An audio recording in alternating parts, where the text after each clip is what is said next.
Hi, I'm Connor Jones. I'm Micah Tomasella. And this is Culture Brief, a Dennis-informed podcast where we navigate the constant stream of top news in politics, sports, pop culture, and entertainment, technology, everything. If it's happening in the world, we are talking about it, and we're doing it all from a Christian perspective. And Micah, it's been a busy week in the news and entertainment and everything.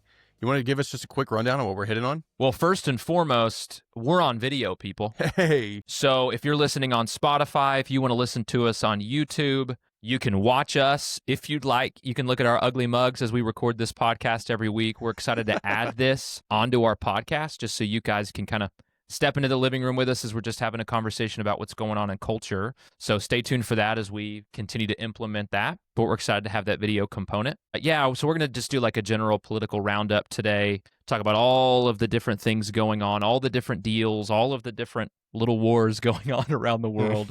We're also just going to talk about the betting scandals and the high cost of legalized sports gambling, specifically with the story coming out of the NBA. We'll also give you an update on some French stamps. So stay tuned for that.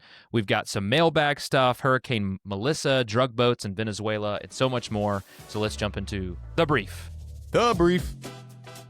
Okay, Micah, you mentioned it. We're going to do a political roundup because it's just been a crazy week. There's too much happening. It's almost too much to keep up with. And that's with Trump not even being in the country. And normally when he's in the country, it feels like it's just constant stuff out of the White House, but he's not even here. Right. I mean, this is kind of all coming out with him being somewhat tame because he's not here right now, right? He's focused on those deals internationally. Right. So let's talk about that first. Where has he been? He's been on this Asia tour basically all week. It's like a 6-day tour. As we're recording, he's on entering day 6, the final day of this tour before he comes back home. His first stop was in Qatar. That was for a just fuel stop for Air Force One. While he was there, he brought the Emir of Qatar on, just basically to thank him for his help in essentially signing a peace deal with Israel and negotiating all of that and just continuing to build that relationship. And remember, Qatar is the one who has donated the $400 million future Air Force One. So they met on the old Air Force One. I'm sure it will be back with the new one in a few years. And then Trump moved on to Malaysia, where he met with several different Southeastern Asian leaders, made some trade deals with Vietnam, Thailand, Cambodia, and Malaysia itself, as well as helped sign a deal that he helped broker between Thailand and Cambodia because they had basically border clashes earlier this year. And so now that's kind of at peace. They've signed this peace deal, made some agreements, and he was at the center of that. So he's been very busy in that kind of portion of the world. And then he moved on to Japan. In Japan, he met with the brand new prime minister. Her name is Sanae Taikachi. I don't think I said that right, but it's something around that. And she's the first female prime minister. She just got elected, I want to say 2 or 3 weeks ago. She's unique because she's female and pretty hardline conservative too. So she's just kind of a unique candidate. But I think her and Trump will probably hit it off pretty well. Did you see that thing about the F-150s? No. Okay, so she offered to buy like a fleet of F-150s, and Trump was like, "It's a beautiful truck. It truly is. It's a beautiful truck." Micah, I know you like that. You're a big F-150 guy. I am. And I am. That's built what you for drive, tough, so they say. But at the same time, you know what's funny about that is Trump made a deal essentially, or got Toyota to commit $10 billion, I think, to U.S. Facilities and infrastructure. And so he told everybody, go buy new Toyotas. So you got the Japanese prime minister saying, go buy F-150s. He's saying, go buy Toyotas. So look, it's all about, so all these commercials, guys, pay attention to the commercials that you watch. And Connor, I'm not trying to get us off track here, but pay attention to the commercials. All of these car companies, Ford, Toyota, Volkswagen, they're all like pro-America commercials, and it's all about, it's assembled in America, and our plant is in this small town in South Carolina or like whatever it might be. So this concept of being assembled in America, even though the parts come internationally, that's a big deal for people right now, specifically for Trump. It absolutely is. It's a big deal. Yeah, I mean, it makes you kind of want to buy it. You're like, oh, man, it's American-made in a way. It might be a Japanese company, but it's made by American hands, and you're supporting these people in our own country, right? Okay, but they made a trade deal, and Trump's just been on a trade deal bonanza, essentially, because then he went to South Korea. He just arrived in South Korea just a few hours ago from when we were recording, and he met with the South Korean leader. They made a trade deal as well. So it's just been this big trade thing. But the big meeting, though, Micah, that everyone's waiting to see is Trump meeting with the Chinese leader Xi, because obviously that's our biggest kind of like trade foe right now, maybe military foe in a way. And so this is a big deal that these two leaders are meeting. And so we'll just see what comes out of that. That is happening on Thursday. So by the time you're listening to this, we may have some details that came out of that, either trade details, security details, AI, cybersecurity, TikTok is going to be talked about, maybe Taiwan, who knows? There's a lot that could be discussed, but this is a big deal that these two leaders are meeting for the first time in Trump's second term. They apparently have a plan for Trump to go back to Beijing next year, Xi to come to the U.S. next year. So hopefully this is a continuing dialogue, and we reach some good agreements there, but there's a lot that could be at stake in this meeting. Okay, while on this whole tour, Trump was obviously on Air Force One quite a bit.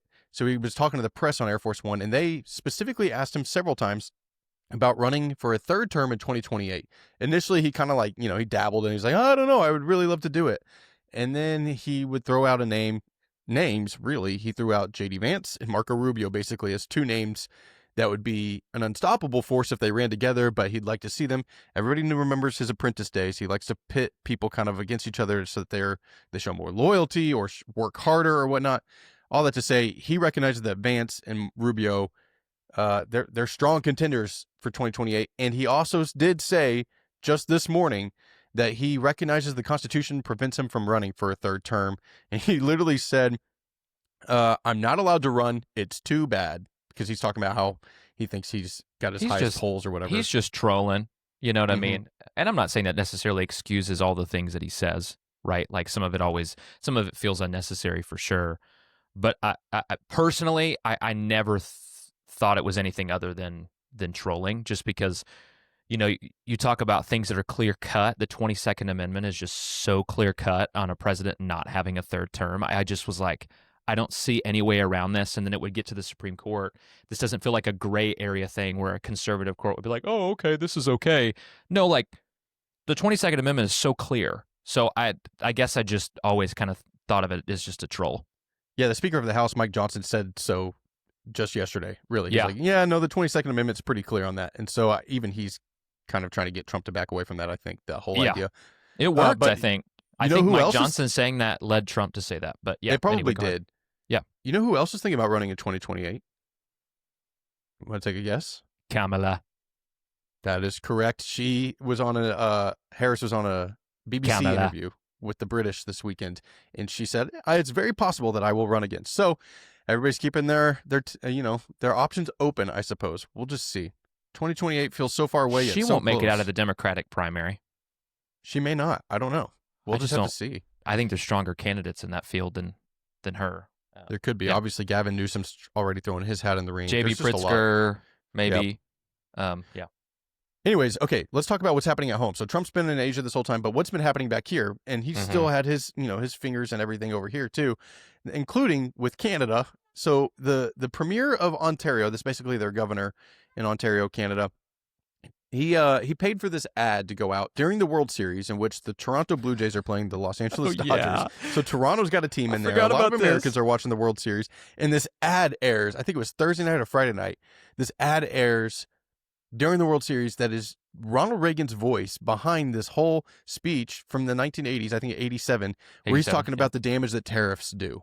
And man, that ad aired and Trump went off on Truth Social. Went ballistic. And it was just like, he went ballistic. He was mad, and he basically said, I'm going to raise tariffs on Canada now by 10% for airing this ad. He claimed the ad was fake, like it wasn't really what Reagan said. The Reagan Foundation came out and also criticized the ad, and they were like, well, it was out of context. It was out of he context said it, and out but of it order. Wasn't the right context, yeah. And it was out of order. Like they rearranged some of the sentences. Did they really? Some of the meaning was still there, right? Like the bulk of what Reagan was trying to emphasize still kind of there. So yeah, it made Trump mad. He's like, I'm going to raise tariffs by 10%. The Prime Minister of Canada, Mark Carney, he basically just like, man, this wasn't great. Maybe we shouldn't have done this. They pulled the ad down. He had the Premier of Ontario, Doug Ford, pull the ad out. They apologized. Just a headache, man. But at the same time, you can see why Ford would do that, because he was like, I got to protect my people in Ontario. And we're Totally. We have to understand the Canadian perspective in this. Like, this is heavily impacting them. It definitely is. Canada, our home and native land. That's right? I don't know. You just busted felt out. Inspired. Like, you were very confident. I felt inspired. Right. We have a mailbag question later from a Canadian. Yes, from a Canadian citizen, right? And so that was for you. There you go. We've got Canadian listeners, and we would love to hear y'all's perspective, honestly, because obviously we present everything mostly from an American perspective. Yes. Let us know what you think up in Canada. That's right. What do you think about all this? Yeah. Okay. Back in D.C., as everybody knows and has seen the images of, the east wing of the White House was completely demolished. Yeah. This obviously had a like shock and awe factor to it. Everybody was just like, whoa, where did this come from? How did we just all of a sudden lose the entire east wing of the actual White House? It just happened out of nowhere. Obviously, a lot of people upset. I think a lot of that came from the shock and awe factor and just Trump demanding it happen without really asking anybody, which he doesn't technically have to. You don't have to get permission from anyone. It is the executive's house. So he did it. He just went for it. And this is obviously to make room for this new ballroom that he wants to have. The ballroom is going to be fully privately funded. So it's not any tax dollars going to build this. He's got donors who have stepped up to pay the, I want to say $300 million tab to build this big project over the next few years. It will be done before Trump leaves the White House. And it's going to be huge. It's going to change the entire look of the White House. But that East Wing, man, it's gone. And a lot of people were mad. And I'm trying to fully grasp why everybody was so upset about this. Okay, so people that are against this, obviously, demolition they're saying that this is just a big metaphor for Trump's entire presidency, that he just takes a wrecking ball to everything. Right. That's right. Yep. Kind of true, but also, this is a little bit different. This is not something that's going to impact tons of people. In fact, it's very small scale when you think about it. A norm-breaking president, it's right? It's just norm-breaking. Yeah. Law-breaking is where the debate really comes in. But yes, norm-breaking for sure. Definitely. He hasn't stuck to any norms whatsoever. This is true. So I don't even think anybody's really that surprised by this. People will say, well, this is America's house. This is the people's house. Like, it belongs to them. You can't just like upend something like that. But at the same time, people who are like, he can do whatever he wants, are saying it's the executive's house and the American people voted him in. So he should be able to do what he thinks is best for the White House and for the country in that terms. And a lot of people have said the White House really needs this ballroom because they don't have an event space. And so they've hosted these massive events for world leaders in temporary tents out on the lawn. And it's not ideal. It's expensive and it doesn't look great to these world leaders. I'm sure the Democrats will enjoy it whenever they get back in the White House. They will. And that's the other thing people are saying. They'll utilize the space in the future. That's the other thing people are saying, right? It's like this ballroom is for the country. It's for the future. It's going to last. It could be there for hundreds of years. This is not just a Trump presidency thing. This is something presidents of many generations will be able to use. Okay, something else happening is obviously the shutdown. We are now, if you're listening on Thursday morning, it is day 31 of the shutdown, which is just insane. It's ridiculous that we've gotten this far. Yeah. Here's the implications. They're really starting to hit now. One is SNAP food assistance, basically, aka food stamps, is going to be cut off on Saturday, November 1st. 42 million people use those benefits right now, so this is going to impact a lot of people who do rely on that to buy groceries. Yeah. Some states are going to try to help cover that, at least temporarily. Other states are saying you're going to need to go to food banks. There's just not money out there to help pay for these benefits. So we need to pray for people who will be in a very severe situation with these food stamps being gone. It's not great. Additionally, government workers, more are getting furloughed. I think 1.4 million have either been furloughed or are working without some sort of pay. This includes air traffic controllers leading up to the big Thanksgiving travel week, which is going to be chaos if they do not get air traffic controllers and TSA people their paychecks, because that's just going to lead to more people not showing up to work, more delays. Airlines are saying it's starting to get dangerous with air traffic controllers not having enough in the towers and all that. So a lot there. Micah, this all has me wanting to focus on one thing today, which is just that every single one of these government things where there's arguments or people can't come together to agree on something, man, it's just like a reminder that we should not put our hope in faith or anything really, trust into elected officials or any governments or world leaders, any authority. It can even be a church authority, right? Like our hope is not in these people of power and position. Our hope is in the God over everything, right? Yeah. Our God is where we need to place our hope and trust. And I think a government shutdown is a perfect indictment of both parties. Obviously, Republicans and Democrats are doing everything in their power to blame each other, right? But they're not coming together with everything in their power to solve the problem. They're just blaming each other. It's selfish. It is selfish. But I mean, honestly, Micah, what more should we expect? Like, honestly, we're all human. We're all fallen. I'm selfish. We're all struggle with being selfish. Yeah. And then we expect 500 people to get in a room and agree to something, right?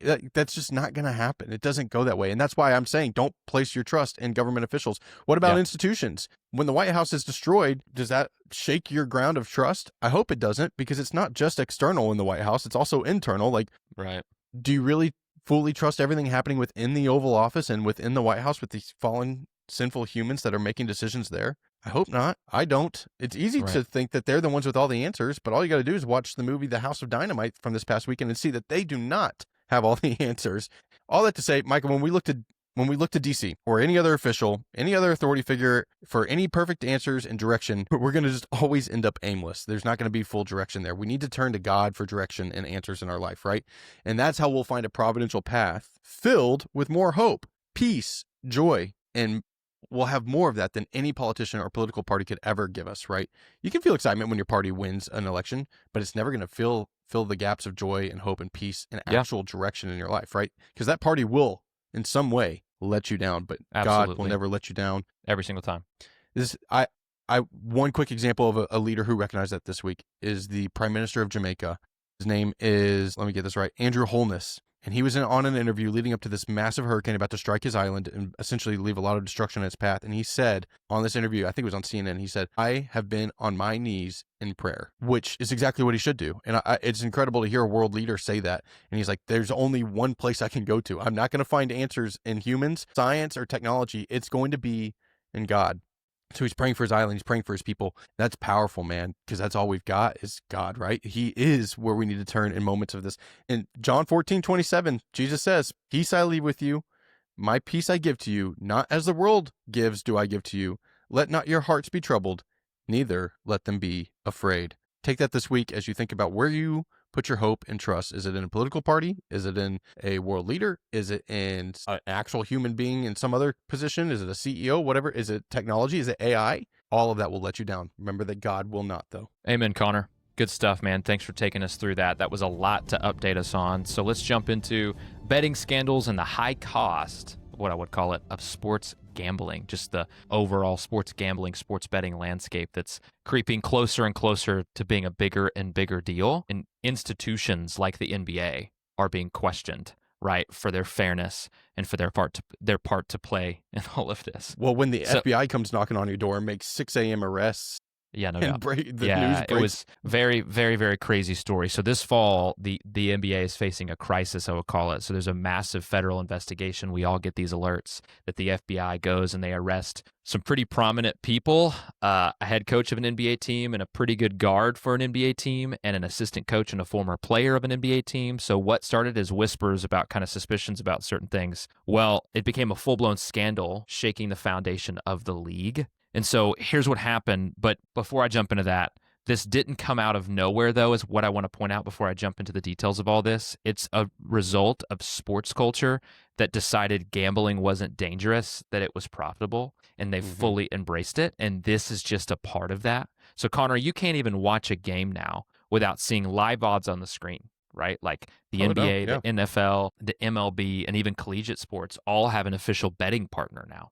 They all have partnerships. The official betting partner, they won't say gambling, the official betting partner of this league, of this team. Betting has become part of the broadcast, part of the branding, and now clearly a part of the problem. So have you noticed this, and what have your thoughts been so far, Connor? Oh, I've definitely noticed it. I wrote an article on this back in August, and we can link that. You did. All about you did. Sports gambling. We talked about this on Faith and Clarity. We talked about this even last month here on Culture Brief. Yes, we did, episode 35. And I was calling it the epidemic of sports gambling and how it's just entered the culture since 2018, really. It was around, but it was always kind of underground. Now it's just literally everywhere.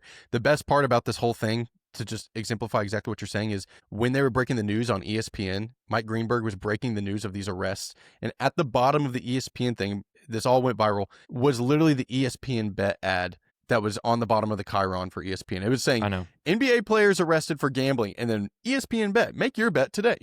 It's just, it's everywhere. I know. So let me give some context and facts on this before we jump into some of the specifics, because the specifics of this investigation is very interesting, almost kind of like the Louvre heist type of interesting. This is like a mafioso, like the mafia is behind some of this.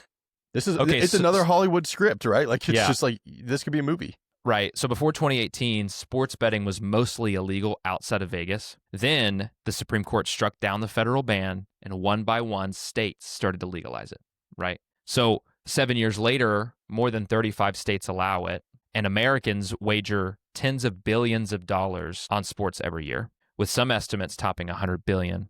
Betting apps now sponsor halftime shows, appear on jerseys, and even have lounges inside stadiums. They're getting naming rights for teams and for events and for buildings. So what used to happen in back rooms, in the shadows, now happens on your phone between quarters during the game, all of that stuff. And now it's only a matter of time before the temptation reaches the court itself, and it did to a certain extent. So here's the NBA scandal. So on October 23rd, federal authorities announced one of the biggest sports betting crackdowns in U.S. history. More than 30 people across 11 states were arrested, like within an hour, okay, who were involved in 2 connected cases. They're similar, but they're different. So I want to clarify that. One involving insider betting, and then another involving a rigged underground poker network tied to organized crime. Yeah, you heard me. Yeah, I said that right. Okay, so among those charged is Chauncey Billups, potentially a future Hall of Fame point guard. He was very, very good. Dude, he's in the Hall of Fame. He is already in the Hall of Fame. Okay, yeah, well, good for him. He was a legend. He would not have been. Okay, great point. Thanks for calling me out on that. Because I was literally thinking, if he wasn't in yet, he's not getting in now. Like they won't let you in with this type of thing. So good thing he got in before. Can they take you out? Can he get removed? I don't know.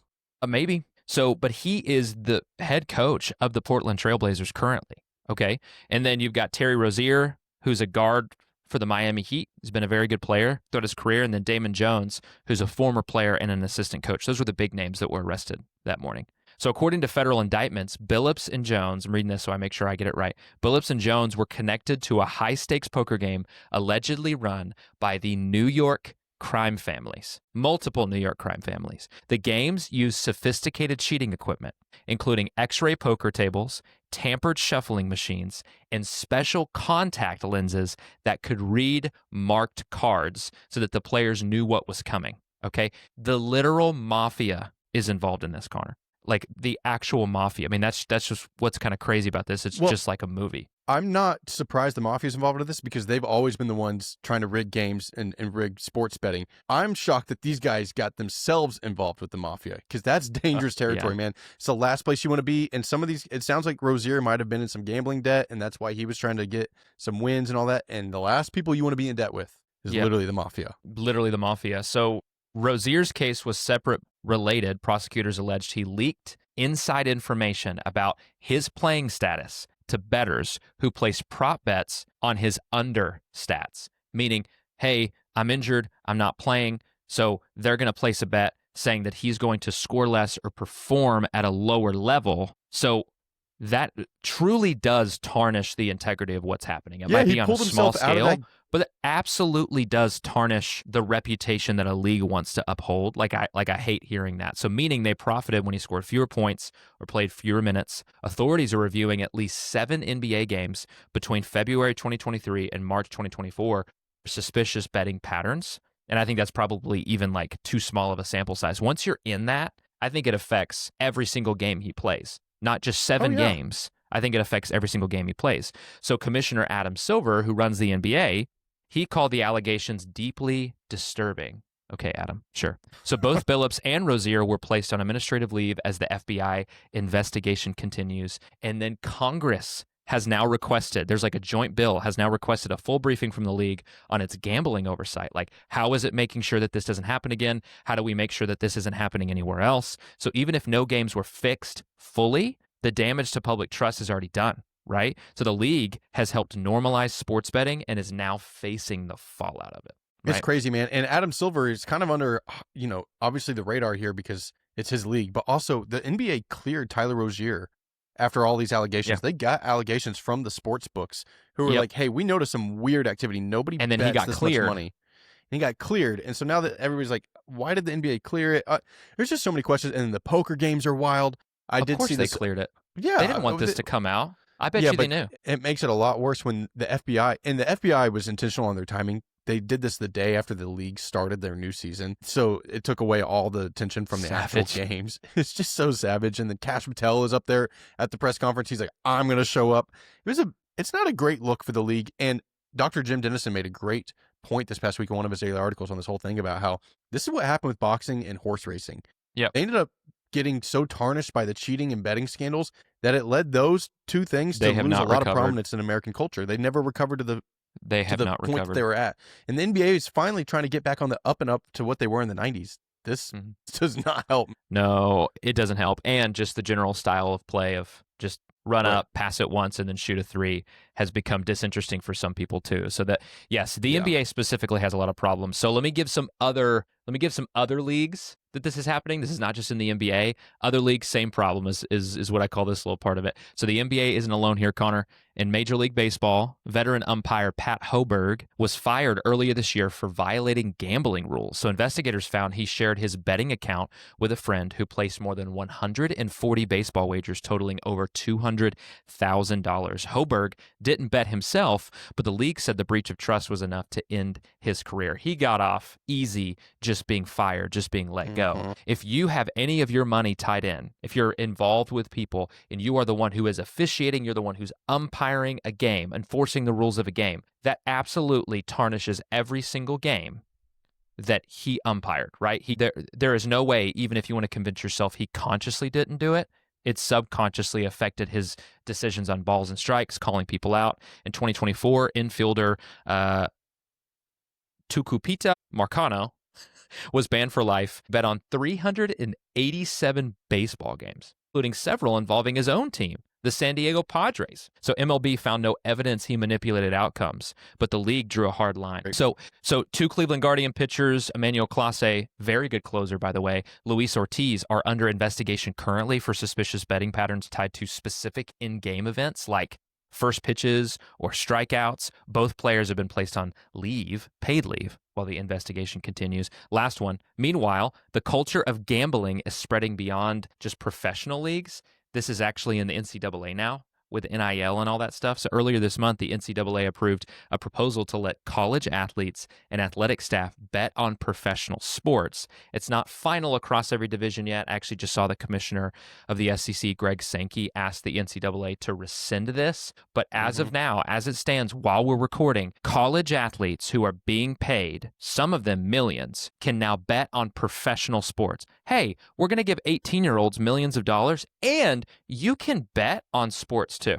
Yeah, that seems to be a great idea. I'm being sarcastic. So athletes still can't wager on college games or anything involving their own sport, but I just think it's a slippery slope, right? So Commissioner Rob Manfred of the MLB remains vigilant, he says, but the challenge is growing. And if the NCAA's move shows anything, it's that the line between, there's a fine line, but the line between off limits and acceptable just kind of keeps moving. Like the goalposts keep moving. If you keep inviting the devil in, eventually he's going to do some damage, right? So there's just this concept of sin's just going to take you deeper and farther than you can ever imagine. And so if you're letting this in, it's not going to necessarily have a great impact. And so let me wrap this up by saying this really matters, and this is why. This isn't just about gambling violations. It's about the slow erosion of trust. In Dr. Dennison's article, I actually took a lot of the spiritual application from him because I just thought it was really spot on. But specifically, the example of horse racing and boxing is a great example of, in their heydays, at the time, boxing for a long time was one of the most, if not the most popular sport in America for a little while. But then you let this happen, and then now you look back and boxing is not very popular, horse racing is not very popular because trust was lost. So fans need to believe what they're watching is real, right? That every play, that every call, every result is about competition and not about profit. But when money moves faster than morality, suspicion takes over, right? So every bad call starts to look intentional. Every missed shot feels suspect. You start to question it. The game itself just becomes a gamble. And outside the stadiums, the human cost is rising too. I just want to touch on this briefly. Experts are warning about a surge in gambling addiction, especially among young men, which we've talked about in spades before. We've talked about this a lot. What starts as fun or risk-free, a lot of these sites, if you sign up, they'll give you free money to bet, often ends in financial ruin. It can end in broken families. It can end in your life being turned upside down. I don't think Chauncey Billups, I don't think Terry Rozier started out thinking it would be this. They have made millions and millions and millions and millions in their career. They're very respected. And then all of a sudden, this happens, right?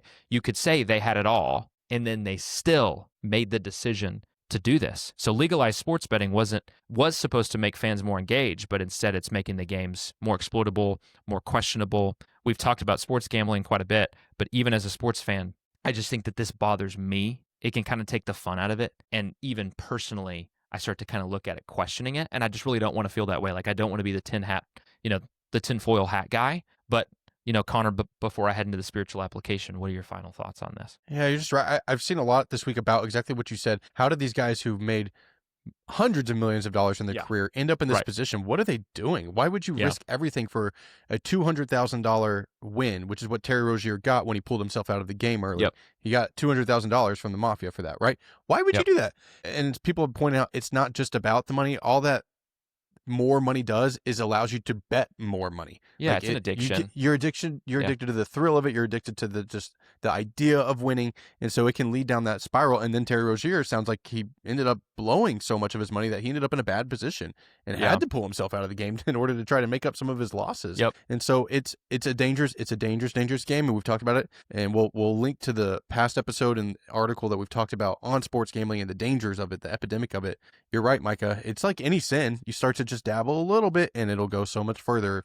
If you're not, you just gotta be careful and cautious. Yep, exactly.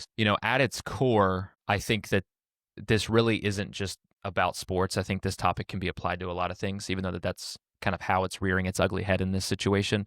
But I think this is actually about integrity. I think there's this concept of like what we do in the darkness will come out in the light. What we do in private will come out. You know what I mean? Like we need accountability. We need to trust God. We need to recognize our sinful, fallen human natures. So Dr. Jim Dennison recently wrote this article this past Monday. I think it came out on October 27th.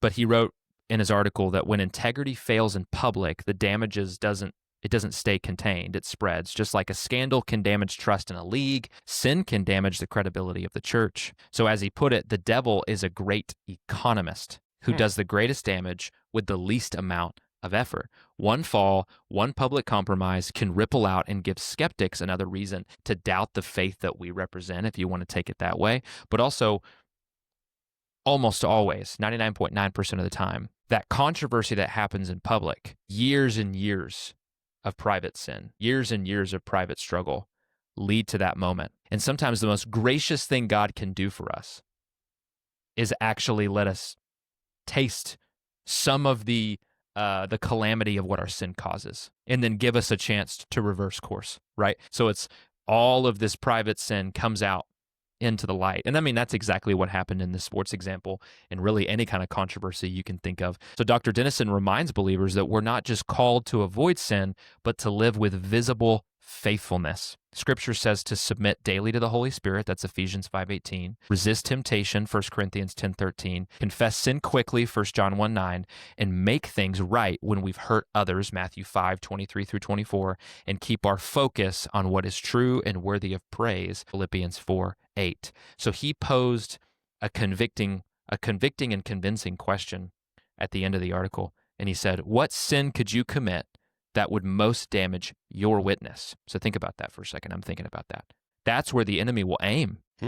That's where we need to be on guard. That's where he's going to try to convince you it's not a big deal. It's fine, right? The temptation for profit, control, or reputation doesn't just show up in sports or the betting business that's surrounding it. It shows up in all of us, but God's call is the same. Integrity over image, faithfulness over gain. So here's the challenge. Guard your witness. Be faithful in the small things so you can stand firm when the big moments come your way. Have integrity when no one's watching, because that's where character's really formed. You're not in the spotlight most of the time, right? Those quiet choices, the ones no one even sees or might ever see, are the ones that shape the story others are going to tell about your life, currently and in the future. Yeah, I think even a great political example, just think about this. Nixon. When you hear the name Nixon, what do you think of? Watergate. One decision that ruined his entire And he did some good legacy. Things as president, too. Yeah, but it's no all one will anybody ever can talk think about. Right. Yeah. So just think about that as you go. Yeah, great points, Micah. Hopefully this is it with the gambling scandals, and this is it. But something tells me there will be more people suspended or arrested. We'll just have to see what comes out of this whole thing. I did see one tweet this week about this whole ordeal that was like, man, hopefully Martin Scorsese lives long enough to make a movie about this, because this is something straight out of a Scorsese. He needs to get started on it right now. Yeah. Get rolling on it right now. Maybe and I will go. Come on, Marty. I will go to premiere night. My goodness. I will be there too, man. It would be interesting. Okay, let's jump into our mailbag real fast. We've hit on our big stories. We'll get to tune in and check in here in just a minute. But mailbag real quick. We had several people write in several things to us. Jackie, as you mentioned earlier, Micah, she lives in Canada. She wrote us a great encouraging note, but at the end she said, by the way, I do hope the Blue Jays win the World Series. We in Canada have waited far too long for this. Blessings. And we hope for your sake, Jackie, that the Blue Jays win. I've got my World Series hat on, Micah, because that's just what's happening right now. This is from, of course, when the Rangers won. So we know what it feels like to win that World Series. And we hope it happens for you, Jackie. Ed, he wrote in, and I just thought this was a funny little comment. This is all Ed wrote in, so thank you, Ed, for sending this. If America had a king, the government would never shut down. Yeah. I don't know if there's any comments to that. It's just that's a fair point. That's true. A fair point. Yeah, right. Exactly. Okay. So thank you guys for writing in. I don't want to skip over this because we did tease this at the beginning. So listener alerted us to new stamps that France is selling that are scented and smell like croissants. They have done it in the past for lavender and baguettes. So if you could have a food smelling stamp, Connor, what would you want it to smell like?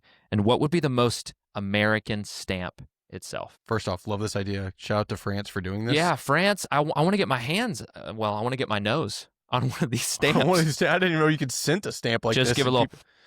Man, a croissant sounds like it would smell scratch so good and on sniff a stamp. croissant stamp. The scratch and sniff, man. I think, I feel like my personal choice, this sounds so weird, but I would do like gravy. You know, I just feel like it would smell so good. Gravy? Okay. As far like turkey gravy, dude, it would smell like Thanksgiving essentially. Maybe that's just because Thanksgiving's coming up. Okay, like the most American thing, maybe like a cheeseburger stamp. Like make it smell like a quarter pounder with cheese from McDonald's or something. Or honestly, if you want to make it Texan, dude, get me like a brisket. Get me like a brisket stamp. Something that smells like some good smoked brisket, dude. Smoked over 24 hours, low and slow, baby. Yeah, I think American all around, you'd have to do a burger or French fries or something. Yeah. I think each state could have its own. Like Pennsylvania would do a Philly cheesesteak stamp. And Texas would definitely be brisket. Brisket. Yeah, it'd be awesome.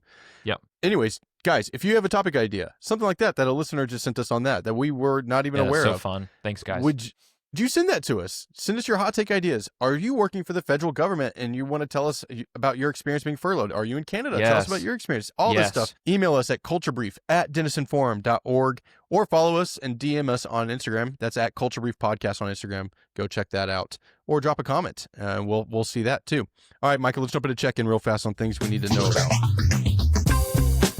Yeah. Okay. So Hurricane Melissa. So it's a Cat 5. It's a Category 5, the most powerful storm to hit Jamaica since it began records in 1851. So it hit Jamaica's southwest coast yesterday with 185-mile-an-hour winds and a storm surge of up to 13 feet along Jamaica's southern coast. So Prime Minister, as you mentioned, Andrew Holness said, "I have been on my knees in prayer." It is now approaching Cuba as it slowed down a little bit as a Category 4, but we're just praying for the people affected by that natural disaster. The world is broken, and we just see that all too often. And so we're praying for all those affected, and let's just all take a deep breath and question within ourselves, okay, I know that this doesn't affect me directly if I'm in America or if I'm in Canada, to our Canadian listeners. We can still pray about it. If it doesn't affect us directly, I'm not saying you got to let it ruin your day or something like that, but pray about it. Go before the God of the universe and ask him to spare lives and bring healing and be glorified through this situation. Okay, so let's talk about drug boats in Venezuela. Let's check in on that. I know everybody wants to know about the drug boats in Venezuela. So as of this recording, Wednesday morning, October 29th, there have been 14 boats destroyed, 8 in the Caribbean and 6 in the Pacific. 57, quote-unquote, narco-terrorists have been killed. And now the president ordered the aircraft carrier, the USS Gerald R. Ford, the former president Gerald Ford, named after, to move from the Mediterranean to the Caribbean. This would allow the U.S. to expand its campaign from airstrikes to small watercraft, to targets on land if it opts for strikes on Venezuela or elsewhere. You know, they're trying to oust the dictator there, Nicolas Maduro. So this is an evolving situation. I mean, America versus Venezuela, you know, kind of like a communist dictator regime in Venezuela. I mean, they have no chance. But at the same time, nobody wants a full-scale war or American soldiers to die or anything like that. And obviously the legality of bombing drug boats. There's just a lot swirling around this. So stay tuned for that. This could get bigger. They're definitely alluding to it getting bigger. We'll just see what happens there. Yeah. Praying for, there's going to be so many people that are in Venezuela that are just be in the middle of this, that they don't, they have nothing to do with all of the drug stuff. Anyways, okay. The Louvre, we talked about the Louvre heist last week, another Hollywood-style script. Right. Hey, there were a couple of arrests, so they got 2 of the suspects that they think were part of the heist, essentially where they took all the jewels out of the actual Louvre museum. One of them was trying to travel to Algeria, the other to Mali, so they were trying to make it to North Africa before they got caught. So 2 of the 4 suspects arrested. They did not recover any of the jewels. That's all that they've said about this whole thing so far, but just letting you know, there's a little update there. We'll see if they get the rest of them and the jewels recovered. Hey, like we mentioned, the World Series is going on. It's tied currently as we speak on Wednesday morning. The series is tied 4-4. 2 nights ago, Micah, that game went 18 innings. In fact, the Japanese Prime Minister and President Trump stopped their meetings to watch some of that game because obviously Japan is big on Shohei Ohtani and some of their players on the Dodgers over there. Yeah, the Dodgers, 18 innings they won with Freddie Freeman's walk-off home run. I did not stay up. Actually, it was almost a 7-hour game, wasn't it? Yeah, dude. It was almost 7 hours. It ended at 2:51 a.m. Eastern. So if you're in Toronto and you're a Toronto fan, that stinks, man. That was a long night. but then the Blue Jays come back in Game 4 after what could have been such a demoralizing loss, and they took it to the Dodgers, and now it's tied 2-2. We have a great series. I've been reading this World Series has been having like record viewership because I think you've got like a whole nation behind one team. And then you've got the Dodgers, who are such a big brand. And, playoff baseball is really special. Like, even if your team's not playing, just give it a shot and tune in. It's really special. The atmosphere is great. It is a quintessential American moment. Yeah, even though Canada's involved. But they wouldn't have this baseball team without us. Been a fun series to watch. That's probably true. And everything else going on with Canada is interesting. But one thing that a lot of Canadians are noticing is their former Prime Minister, Justin Trudeau. He's got a little celebrity relationship going on with Katy Perry, who, to be honest, Micah, I did not realize had split up with Orlando Bloom, but apparently that happened this past summer. They did split. I did not know that. I actually knew they were dating. Oddly enough, I feel like I never know about this celebrity dating stuff, but I knew they were. Knew they were dating. It's weird when celebrities and politicians that mixture. It's just kind of, I don't know. But anyways, there's your new little Hollywood Toronto relationship. I guess Ottawa, really.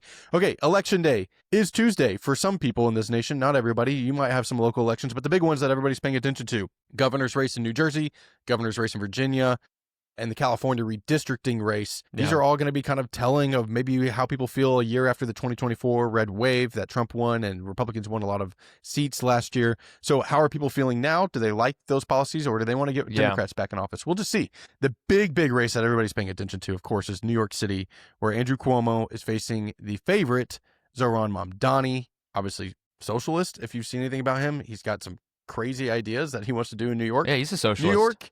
New York is not, I would say, does not represent the rest of the country's electorate as much as people want to say that this is how the country could be going. We can dive more into this next week once we see some of the results, but there's a lot to take in with this New York City election. You got an establishment candidate, former governor in Cuomo, whose dad was governor and everything, and then you've got this new guy, 34-year-old Mamdani, who a lot of people seem to like. So we'll just see what happens there.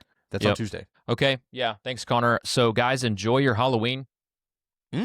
Have fun at your fall festivals, at your churches, all that stuff. I think my wife and I will do something, but our daughters are dressing up, and we're very, very excited to go trick-or-treating and hand out candy and all of that stuff. It's just a fun time to. We're dressing up my little guy, 1-year-old, as an avocado. So that's just gonna be funny. Oh, really? Okay, we have a Queen Elsa from Frozen and Elmo. So It's what they want to be, man. It's what they want to be. That's amazing. Okay, so last thing, we're now on YouTube. So find the link in the show notes to watch this podcast in video format, or just search the Denison Forum YouTube channel and you'll find Culture Brief there. You should also be able to see the video format on Spotify. So if you listen on Spotify, or you want to start listening on Spotify, as you're listening to our episodes on Spotify, how many times can I say Spotify in a sentence? Just free advertising. Spotify. If you want to switch to Spotify, you could actually, as you're listening on the app, you can see the video format. Other than that, you can go to YouTube to watch it. So guys, thanks for joining us for this week's episode of Culture Brief, a Denison Forum podcast. All articles and videos mentioned will be linked in the show notes. If you enjoyed today's episode, please subscribe, and rate and review the show, and share it with a friend. We'll see you next Thursday. See ya.